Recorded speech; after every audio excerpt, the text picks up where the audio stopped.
The devastating explosion that happened in Appiate left many people losing their property, people lost their lives as well, left a lot of destruction in their wake. Now, we're going to take a look at what's happening in Appiate. Obviously, a fund was established to help the victims of the tragedy, but we want to find out what's going to be happening with their shelter. So let's take a look at this and then we'll come back and talk more. Residents of Appiate were grappling with how they would get back on their feet after the deadly explosion that claimed over 13 lives, when they had another problem on their hands. The over 50 persons who were displaced by the Appiate explosion have once again had their lives disrupted, this time by a downpour on Friday. In Serbia, a Sunday, 30 minutes ago, Appiate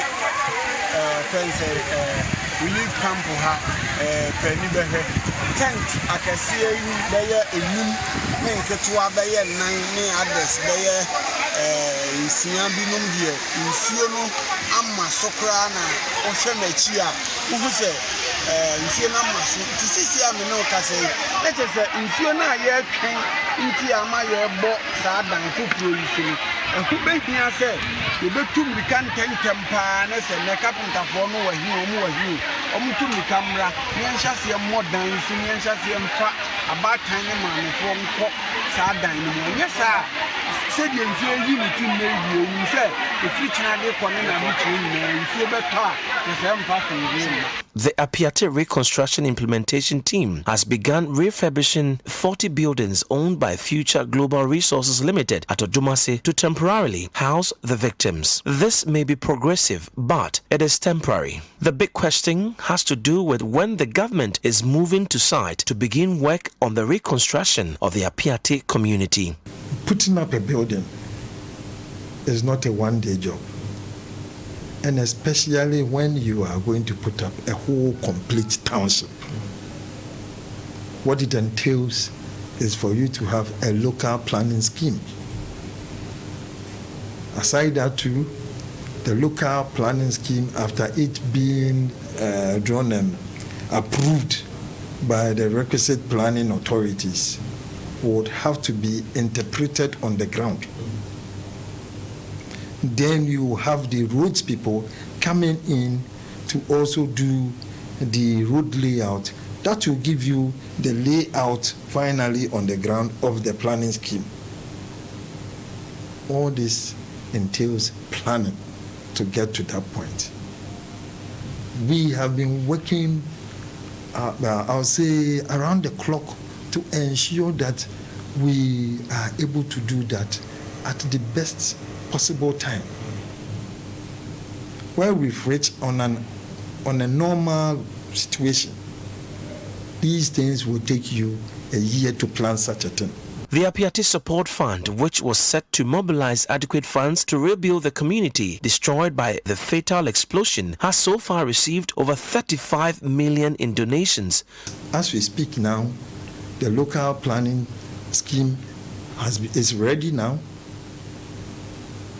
The estimates for the roads too is also ready. We've had consultation with the Ministry of Roads and Highways as to how they can also procure a contractor to move quickly to site to start the road layout. These have been done. That leads to the execution. The chairman of the Appiate Reconstruction Implementation Committee outlines the progress of work so far. Government is on course as we speak now. Almost 2 weeks ago, we all saw the request for proposals advert that appeared in the Daily Graphic. That is also a very key milestone because that entails everything that you can think of, including all what we intend to do there was in that advert. For your information, as we speak now, there's been several proposals that have been brought forward by building contracting firms, architectural and design firms. They've all brought their proposals. The good thing is that we look through and then come out with prune it down to the best that we think we'll be able to use for this particular. Stating a May 15 commencement date. Within 2 weeks from now till 1st of May, we will be able to have selected whoever will be constructing the building. The designs too would also then be out. So hopefully, give or take 15th of May, when already the Ministry of Roads would have been there to do, but you work from back to the front. That is it. There are certain things that can be done concurrently, and that is what we are doing now. Yes. At the same time, as the Ministry of Roads is preparing to go, we should also be working on our designs. We should also be working on our bills of quantities to be able to tell you that, look, one building will cost this much. Yes. But we need to do all that before we get there. So hopefully, up to May, middle of May, we should be there. 15th of May, already the Ministry of Roads will be there doing their road design and road layout. That itself is a very big step, because without that, you can't do anything. All right, so that was a report by our colleague Kojo Ajiman. Now, let's talk to the Deputy NADMO Director for Presehuni Valley Municipal Assembly, this Louis Jomo Afo. He's joining us on the line. Good morning, Louis. Morning. All right. I know you're very busy. You've got a lot on your plate, but we just want to touch base with you again. Since what we just watched, where the rains came in and destroyed some of the temporary shelter that you had put up for the victims of this tragedy, we want to find out what the situation is now. First and foremost, the other temporary accommodation that you've been able to sort out for them, what's the situation? Is everybody now covered? Does everyone have a safe place to stay as we still wait for the permanent solution to this to actually commence? Okay. Greetings to your good viewers. And welcome back to Appiate, as usual. Yes, as you are asking, we find a place for them to stay once again, because we're having some of the tents in our stores. So we have erected for them to still stay there for us to be waiting for the new roofing to come on, so that we get them a good place. And the good news this morning is the roofing are in. They have even started doing the roofing, because we promised them that very soon we're going to finish houses for them, so that we'll feel free and live from where the windstorm and the rain disturb them. So this morning, situation in the camp is full of joy. They are happy to see a roofing project going on, so that they are going to live good in the next days ahead. Okay. So this is the situation now. Okay, Louis. But this is still a temporary solution while we wait for the new houses to be constructed for them at the site of their previous dwelling, right? Their staying is going to be temporary here, but the structures are not temporary structures anymore. Right. Because it's a very nice houses. It's a special houses which this year was building to resettle a community. And they were almost 90% done. So as we spoke to them, the government spoke to them, and they also agreed to give us this place. It's the same site we are living. They gave us the big site, and we have used the place for the tents, and now we are roofing their houses, which they were going to use to resettle the community I was talking about. So it's a full self-contained, and they are almost 120 to 150 thereabouts. So they are going to live good in the next days. Okay.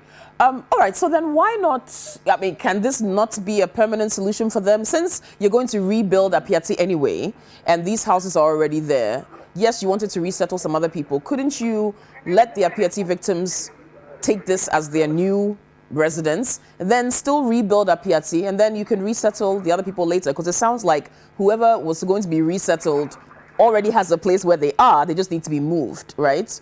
So what prevents the government from saying, okay, Appiate victims, this is your new residence, and we'll still rebuild Appiate, but we need to get you into a safe shelter. So just, this is your new place. You stay there. Because in listening to Honorable Beniso Usubio, it looks like there's still quite a bit of bureaucratic process to get the new Appiate rebuilt, which is a matter of urgency and time.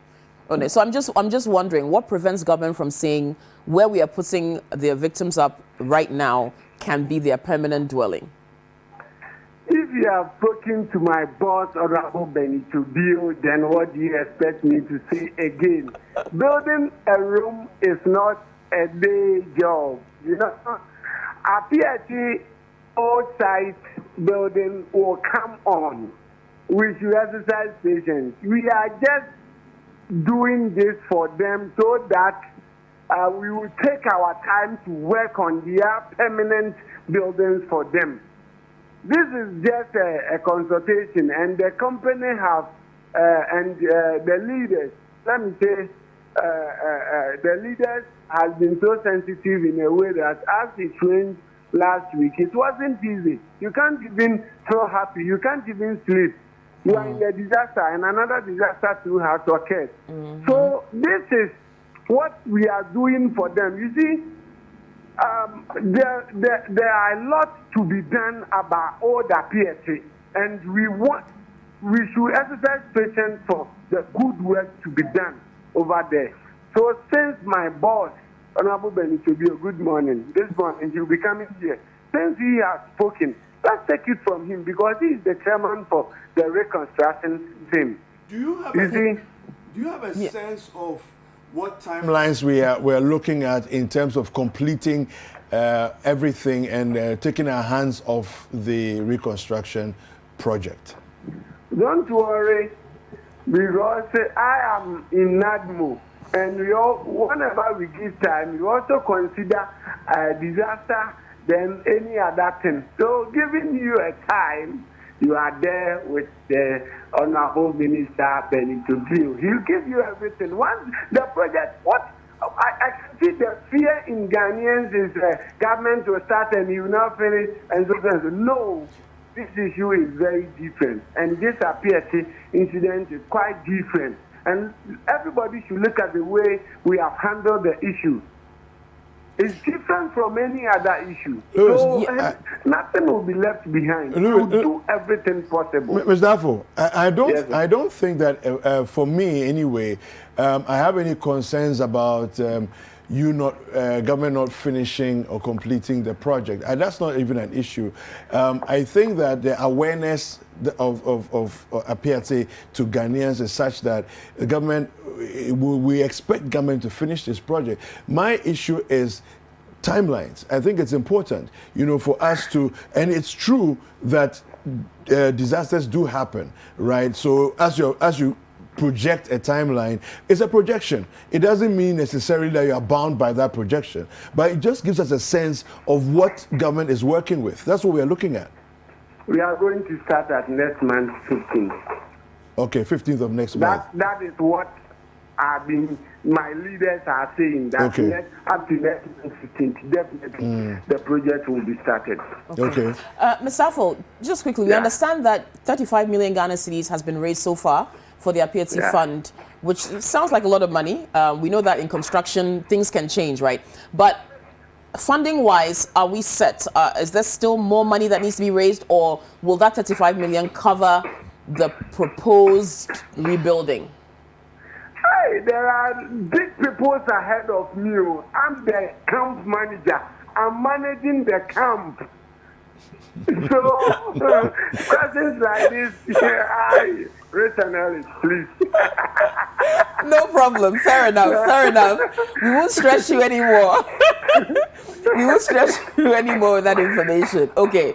So to the best of your knowledge, Construction should start next month.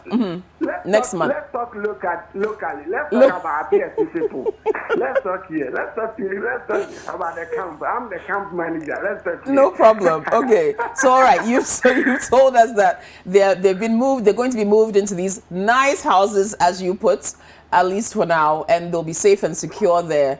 We're glad. Okay. What about the children involved here? Are they still able to, go through their daily activities, go to school? For people who need health care, are they accessing it? What is the daily life like for the victims? Good question this time around, because as I'm speaking, health insurance team is here doing the final touches on health insurance. It has been 4 days journey.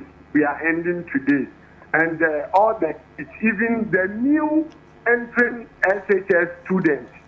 We just finished with them 3 days ago for everybody to go back to go to the new school they chose.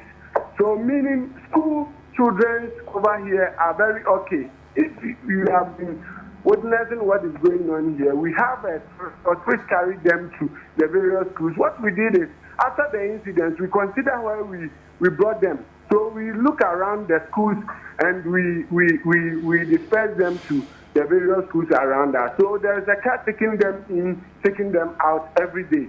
And even that cost is 500 cedis a day. Wow. Yeah. Wow. So as for school children, things are moving well. But you see, after school, when you come home and you don't have a good place to live, all your school days get washed away, because you won't be having even a good place to study. Because where they are living, the tent, you can't even use mosquito coil in no light. So they manage the little street bulbs around. So now that this roofing is going to finish within 2 weeks, that is what the CBS supervisor is telling us, that within 2 weeks they are going to finish. They are going to enjoy new life here. Okay. Hoping everything will be Fantastic. okay. All right. Thank you that's so great. much. Thank you, Louis. Mr. Afro. Thank you Thank for joining us this morning. Okay, thank you very All much. right. Louis Jomo Afo, He's such a bubbly character. he's a delight. Yeah. He is, and as from what we can see, very dedicated and committed to his Yes, job yes. and working very Yeah, hard. because So- right from the beginning he was on the ground He's and been he's there, been yeah. there. Yeah. And yeah, I can imagine it has not been Yeah, easy. So yeah. he's right there in the trenches with the victims. So kudos to him. And Yeah. we'll touch base with those ahead of him yeah. to get the answers on the fund, what's been raised, Yeah. and how the rollout will be, and when. But start. Reverend Dr. Joyce Ayi said she will be back to give us updates. To give us updates. As and when they have more updates for us too. So we'll Nice. definitely be talking to her.